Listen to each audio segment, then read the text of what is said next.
ايه الاخبار؟ معاكم كرولو ساني، قناه من تحت الكبوت. والنهارده هنتكلم عن استعدادات الشتاء، واول حاجه عايزين نبتدي بيها وهي الكاوتش. طبعا زي ما انتم شايفين، لو فردة الكاوتش عندك فيها تآكل وخلاص وصلت لمؤشر التآكل بتاع العجله، يبقى كده مش هتنفع معاك في الميه نهائي. لازم تبقى الرسمه عندك واضحه زي كده.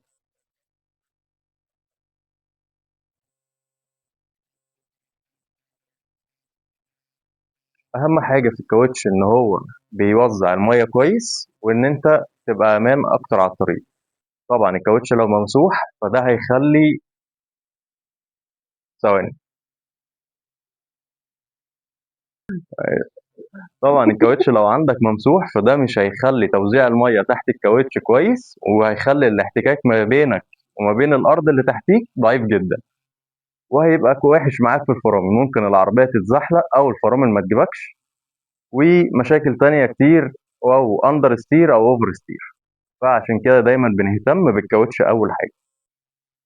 تاني حاجة لازم نتأكد منها وهي تيل الفرامل، لأن تيل الفرامل مهم جدا. لو خامة رديئة أو اتأثرت بالمية ممكن تمنع الاحتكاك، فطبعا ده مش هينفع معانا. فدايما نتأكد إنك مركب تيل فرامل كويس ومن شركة معروفة. على الأقل في العربية دي عندك الحاجات التركي بعضها كويس. ولو عايز تبقى في الأمان أكتر ممكن تجيب الهاي كيو تبع الشركة الهندسية. وغير كده دايما هنتكلم عن زيت الفرامل. زيت الفرامل ركز فيه، كل شتاء لازم يتغير، خصوصا على دخلة الشتاء. ثالث حاجة هنتكلم عنها وهي الكشافات وإشارات الانتظار. لازم تتأكد إن كل إشاراتك سليمة، عشان لو في وقت فيه شبورة والكشافات بتاعتك سواء شبورة أو النور العالي والواطي، تأكد إن البغات تكون سليمة، اللمط كلها سليمة، وما يبقاش فيها أي مشاكل، عشان يبقى اللي وراك شايفك وأنت شايف اللي قدامك وشايف الطريق. في وقت الشبورة بالذات ما تشغلش النور العالي، خصوصا لو مركب ليد. أهم حاجة إنك تشغل وقت الشبورة، شغل فيه لمض الشبورة بس. لو مركب زينون أو ليد فده النور الأبيض بتاعهم هيعكس على الشبورة ويخليك مش شايف أكتر. وطبعا أهم حاجة لازم نتأكد منها وهي المساحات. مساحاتك تكون سليمة ومش ناشفة ومش سايبها من السنة للسنة.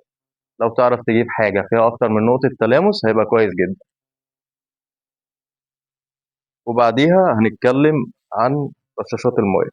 رشاشات المية مهمة جدا، دايما لو اتسدت تسلكها بإبرة أو بأي حاجة وهتشتغل معاك تاني. المهم في كل ده إنك تمشي بأمان، وبس على كده. طبعا اخر حاجة، لو انت الفردة عندك وصلت للدرجة دي والنقشة اللي هنا اختفت واللي هنا شبه موجودة، اول حاجة انت عندك ضبط سواية. تاني حاجة انت خلاص وصلت للمؤشر بتاع التآكل النهائي، وانت كده ما ينفعش تمشي بالفردة دي في سواء صيف او شتاء. فبعد اذنك خلي بالك بالموضوع ده، هيفرق معاك جدا. اخر حاجة حابب اكلمك فيها وهي المساحات. صديقي، لو الموتور بتاع المساحات جيت تشغله ولقيته ما اشتغلش، وضرب عندك علبة الفيوزات جوه، ضرب الفيوز بتاع المساحة، تمام، كل اللي هتعمله هتفك دي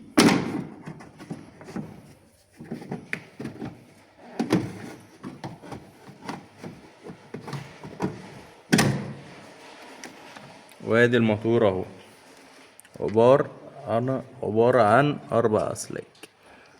في سلكتين هبقى اشوف هما انهي بالظبط واقول لك عليهم. المهم بس غالبا هيبقى الاسود ده والبني ده، هما الاتنين الكبار دول. هتاخد توصيلة منهم وتوصلها على البطارية مباشر، هتلاقي الموتور اشتغل معاك على طول ماشي قبل ما تغيره. ودي نصيحتي ليك قبل ما تغيره. وتركب الفيشة تاني هتلاقي كل حاجة معاك اشتغلت تمام. وعايز اقول لك على حاجة، فاكر الماسورة دي من الفيديوهات اللي سابقة؟ ماشي، لحد دلوقتي لسه شغالة تمام.